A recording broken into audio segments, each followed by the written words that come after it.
Good day, everyone! Londononion here, finally returning again with another build fitting for the Apocalypse difficulty. Our leading archetype for this build is the Alchemist, and the accompanying archetype is the Challenger. Taking a quick look at our agenda today, we'll start off with a build exposition, transition to determining its designation, and end off with a discussion on biome efficacy. Let's get started. Starting off with the armor of this build, this onion decided to go with a mixture of the Leto Mark II and Bruiser armor set. Specifically, the Bruiser helmet and gauntlets, and Leto Mark II chestplate and leggings. Our armor choices will become more clear as we go through the exposition. As for our relic, I go with either the Bloodless Heart or the Enlarged Heart for their efficiency. However, this onion prefers the Bloodless Heart slightly more than the Enlarged one for this build. Moving on to the weapons, the primary and secondary are not prescriptive and consequently are left up to preference. This onion decided to equip the Royal Hunting Bow with the Supercharger Mutator and one of three mods, either Familiar, Ring of Spears, or Skewer. Each have their pros and cons and will be present throughout the exposition. Personally, this onion prefers Skewer the most for its damage, ease of use, and versatility. For the secondary, I equip the Service Pistol for its nimble fire and reload speed. I employ the Kill Switch Mutator and Time Lapse mod. The melee weapon is prescriptive, and this onion equips the Black Greatsword with the Volatile Strike Mutator. It is pertinent to state that this sword adds an additional 15 units of encumbrance. It comes with a mod, Indomitable Strike, which increases damage reduction by 15% during charged attacks and converts received damage into gray health while charging. With the basics out of the way, we'll move on to the fashionable trinkets. The amulet leading this build is the Necklace of Flowing Life. It increases gray health conversion by an additional 100%, and upon triggered conversion, 5 times the amount will be granted as mod power. As for the rings, I equip Burden of the Excavator, Rerouting Cable, Generating Band, and Black Cat Band. This onion had also experimented with Ring of Crisis and Dying Ember in place of Black Cat Band and Rerouting Cable. However, this proved far less efficacious in this onion's experience by tightening the margin of error. Burden of the Excavator eliminates critical chance of explosions, but increases explosive damage by 35%. Rerouting Cable grants a 5% shield upon expending 20 stamina units, and caps at 50%. Generating Band grants 3% health per second while a shield is active. Lastly, Black Cat Band spares one from fatal damage, reduces one's health to 1 unit, cleanses status effects, and increases movement speed by 25% for 10 seconds. The effects of this ring come with a 2-minute cooldown. The skills I employ are Elixir of Life for the Alchemist and Juggernaut on the Challenger. And as for the traits, I go with Vigor, Endurance, 6 points of Amplitude, Arcane Strike, Barkskin, Bloodstream, Dark Pact, Recovery, and Shadeskin. Transitioning to Fragments, this onion equips Gray Health Conversion, Stamina, and Total Melee Speed. For the Prism, this onion employed the Warrior Fusion, Tank Fusion, Hulk Fusion, and Mage Fusion. For the remaining slot, this onion went with Health Regeneration. Now, usually, I would leave concoctions as preferential bonuses, but in order to make use of the Alchemist strengths, we take in 4 concoctions: Sacred Lake Water, Strong Drink, Xenoplasm, and Bark Extract. These will increase Gray Health Conversion and Regeneration, reduce encumbrance, reduce skill cooldown, and increase armor respectively. Without the Strong Drink, encumbrance would be ultra. As a quick note, this onion considers it helpful to quick slot 3 of these concoctions and leave 1 slot for blight cures relative to their biomes: Oilskin Bomb for Yeisha, Purified Salve for Losam, and Time-Worn Ungent for Nerud. With the build ascertained, we will move on to the designative process to help understand how this build is intended to function. For the designative process, I use a personally constructed build matrix to help illustrate the function of a given build. Builds are broken down into 2 camps: tacticians and predators. Predators have a greater prowess in close range / melee combat, and have a reactive, blitzkrieg-like strategy toward enemy encounters. Tacticians, on the other hand, excel in mid to far range combat, and have a proactive, attritional approach to enemy encounters. The North and South Poles are modifiers of the previously explained combat orientations. Specialized builds refine the main combat method to control for optimized carnage and execution. Such builds tend to be narrow in attack pattern and may struggle in circumstances that aren't conducive to their main means of offense and defense. They are, however, unparalleled when circumstances are conducive to their niche. Dynamic builds diversify offensive / defensive methods to be effective toward as many enemies / circumstances as possible. Such builds come with the shortcoming of overly convoluted use and stagnated offense due to a lack of simplified capitalization. This now leads us to the lines of our matrix. Each line acts as a designation and are present to varying degrees within each build. Determining our designation will be based on our evaluation of function. The more nuanced the evaluation is, the more likely it is a dynamic fighter / kiter. The more lopsided the evaluation, the more likely it is a specialized juggernaut / cannon. With this in mind, we'll move on to the evaluation. Starting off with the offensive capability, we have the greatest and most frequent damage numbers, which holds the greatest weight in this category. This one easily goes to the Black Greatsword, particularly because of burden of the Excavator and Volatile Strike. Every strike causes 2 types of damage. The frequency is also comparable to that of our bow. Moving on to ease of execution, there are marginal differences, and this is mainly based on proximity. Close targets would warrant one's melee weapon, mid and far range targets would warrant the bow. Lastly, the pistol is fitting for mid to close range. The Greatsword has an awkward swing, and takes getting used to, but the swing is far-reaching. In all fairness, the pistol would take the victory here. It is hit scan, and there is consequently minimal timing required. The only downside is the damage, but that was the previous assessment marker. So for ease of execution, it's the pistol. And it's important to state that in this Onion's opinion, the pistol is more of a mid-range weapon than a close-range weapon, though technically it can be used for such purposes. Lastly, practicality / applicability. In this Onion's opinion, without external tools to help, the Greatsword will struggle in making use of its full range of application. The stacking charge capability, for example, would require a stationary, slow-moving, or far away and closing in target that won't pass through our Explorer. So the damage numbers can be great, but its practical use requires generous circumstances. It is important to note that the stagger modifier really helps in close range against tough / elite targets. The pistol, though easy to use, is best applied against weak / basic targets.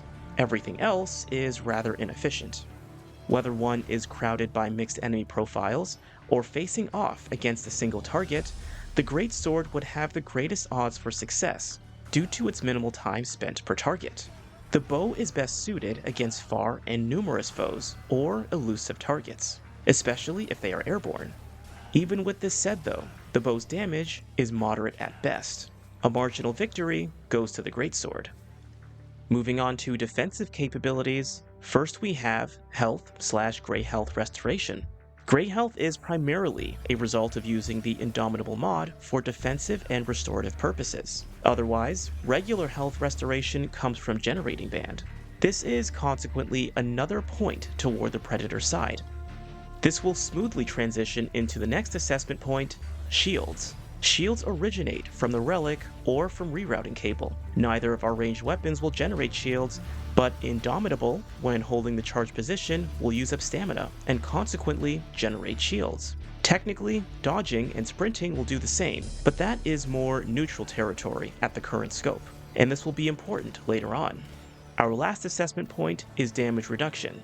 Again, this one goes to our Greatsword, as it is literally a part of the mod. Transitioning to our last category, and this one is important as it will encompass the general direction of the build, and that is synergy. So the first assessment point is the amulet and ring enhancements. Now the amulet is geared toward gray health conversion and mod power. As discussed earlier, Gray health is mainly a result of using the greatsword defensively, and this will in turn fuel our selected mods. Now, as we had discussed earlier, the greatsword requires generous circumstances to make use of its full range of capabilities. Time-lapse is a perfect answer to this, and will allow one to calculate their distance and maximize their damage numbers. Skewer, on the other hand, acts as a decent boost to damage and compensate for crowd control while using the bow. Additionally, it is not as expensive as the other options, that being Familiar and Ring of Spears. The other rings were ultimately employed to optimize use of our most effective offensive method, that being the Greatsword. Moving on to Prism/Fragment enhancements, aside from Mage, they are all conducive to close-range survivability, health regeneration being the only neutral one. Lastly, skill enhancements. The Alchemist's Elixir of Life is neutral, but the Challenger's Juggernaut is purely a buff to melee prowess. With our evaluation complete, this onion would classify our masochistic monolith as a predator build, and it is refined enough to be considered a Juggernaut. As a Juggernaut, the meta behind this build is melee aggression, but with a healthy dash of defense. Due to the level of gray health conversion, one can withstand damage to replenish their health higher than what it originally was.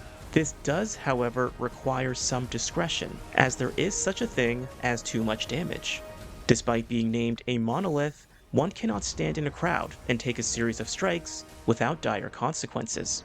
A major part of one's defense is shield activation and putting Generating Band to work. This would imply mobility or a frequent use of charged/neutral dodge melee attacks where appropriate. The main strategy behind one's defensive actions is to tank and parry. This is also where time-lapse will be of frequent use. Taking damage is a means to multiple ends. It is meant for gray health, mod regeneration, and striking through enemy offense. The strategy with this build is rather simple, with some deviation when dealing with ranged and tough targets. With a rough build blueprint in mind, we will end off with a biome efficacy discussion. Now, our biome efficacy discussion will take place across 3 fronts: biome topography, crowds, and elites. This won't be an exhaustive discussion, but areas of significance will be given some exposition in a synthesis-like format.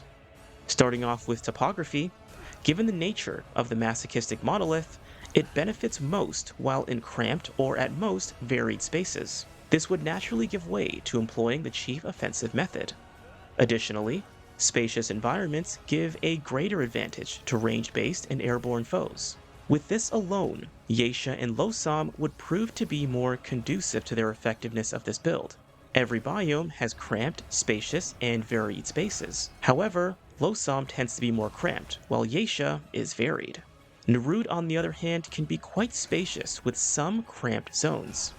With this in mind, Yeisha and Losam will have preferred topography, but environment is not everything, and this will transition us to the meat of this segment, starting off with crowds. Crowds are broken down into homogeneous and mixed profiles, then extends to crescendos and gauntlets, which bleeds into elite presence.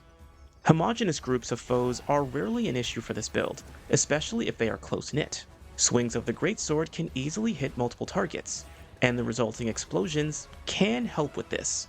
Unfortunately, 6 stacks of amplitude aren't enough to make it a widespread explosion, but if targets are close enough, then it is quite effective. Homogeneous foes that are range-based, however, can be a nuisance. The root snipers in Yeisha, for example, are best answered with one's own ranged arsenal, specifically the pistol, since they are a flighty profile. This is similar to the Narud battle drones. They have the added difficulty of being airborne and will demand one's ranged capability. Both the bow and the pistol are effective for these guys, but come with their own trade-offs for effectiveness. The pistol is hit scan, but will require more rounds per target. Conversely, the bow's burst damage at mid-range is enough for a single charged shot. However, there's going to be a greater demand on accuracy, which could end up taking more time than the pistol if in a high-pressure circumstance. Aside from the activation of rerouting cable, the greatsword is an effective defensive answer, and can also be a means of replenishing one's health due to the high gray health conversion. Performing a series of charged holds and dodge canceling will be a common strategy in the face of ranged crowds.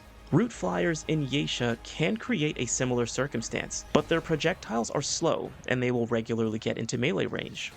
The only other homogeneous profile that is a stressor to this build are root tumblers. Generally, fast foes are frustrating, and in large numbers can be a problem. Root tumblers strike through the explorer and leave little room for immediate retaliation. Kiting is the best response, unless one can catch them at a rest period. It is important to remember, though, that time-lapse is a perfect answer to dealing with multiple targets, just use with discretion. Otherwise, most homogeneous groups are not too difficult to deal with. Mixed profiles have a similar evaluation. The only time this may change is when the profiles are a mixture of ranged and melee-based foes. Time-lapse is a perfect answer to this, but it cannot be spammed without adequate mod power. But unless one is in a long crescendo or a gauntlet, a single time-lapse use will solve most problems. Also, even if that fails, kill switch on the service pistol is a lifesaver sometimes. Moving on to crescendos and gauntlets, Yeisha's Root Nexus, Losam's Butcher's Quarter with the Burning Dran event, and Narud's Terminus Station are examples of crescendos and gauntlets. Challenge is similar, but crescendos are stationary, while gauntlets have an endpoint with more environmental factors playing a role in difficulty. The Root Nexus, specifically in the jungles, was problematic with its mixed profiles. This is mainly due to root tumblers and slayers. One is elusive and ranged, while the other is fast and dynamic. This specific pairing demands that one remain on the move, lest they take unnecessary damage. Time-lapse is of course a great tool, but if you catch a slayer in its dodge phase, which has been rather common for this onion, they will not take any damage, frustratingly so.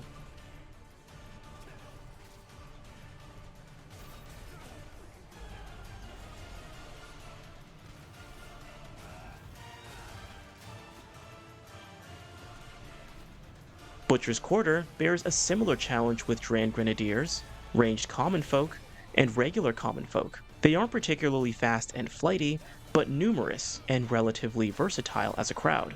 Assuming that one is attempting to save the bound Dran, kill switch is best reserved for the torch-wielding Dran, while the other offensive methods be used for all other Dran where possible.